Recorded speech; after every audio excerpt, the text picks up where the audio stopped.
సెలబ్రిటీల జీవితాలు పైకి అందంగా కనిపిస్తాయి, కానీ లోపల మాత్రం వారు అనేక సమస్యలను ఎదుర్కొంటూ ఉంటారు.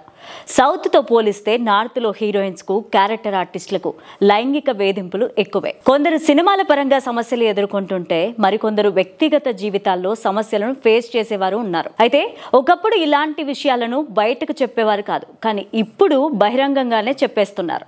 తాజాగా ఓ ఇంటర్వ్యూలో పాల్గొన్న బాలీవుడ్ స్టార్ హీరోయిన్ కూడా తన జీవితంలో జరిగిన కొన్ని చేదు అనుభవాల గురించి ఓ ఇంటర్వ్యూలో చెప్పుకొచ్చారు. కరిష్మా కపూర్ 1990లో తన అందచందాలతో బాలీవుడ్ ను ఓ ఊపు ఊపేశారు. బాలీవుడ్ స్టార్ హీరోలందరితో నటించి ఫుల్ పాపులారిటీని సొంతం చేసుకున్నారు. డాన్స్ లోనూ అందంలోనూ హీరోయిన్లకి గట్టి పోటీ ఇచ్చేవారు. కెరీర్ పీక్ స్టేజ్ లో ఉన్న టైంలోనే కరిష్మా సంజయ్ కుమార్ అనే వ్యక్తిని వివాహం చేసుకున్నారు. కానీ పెళ్లి చేసుకున్న కొన్నేళ్లకే అతనికి విడాకులు ఇచ్చేశారు. అయితే తాజాగా ఓ ఇంటర్వ్యూలో పాల్గొన్న కరిష్మా తన భర్తతో విడిపోవడానికి గల కారణాలను తెలియజేశారు. తన భర్త మొదట బాగానే ఉండేవారని, కానీ రాను రాను అతనిలో చాలా మార్పు వచ్చిందన్నారు. దాన్ని తాను అసలు ఊహించలేదని చెప్పారు. అతను ఎంతకు దిగజారాడంటే తన స్నేహితుల వద్ద తనను వేలం వేసేవాడు.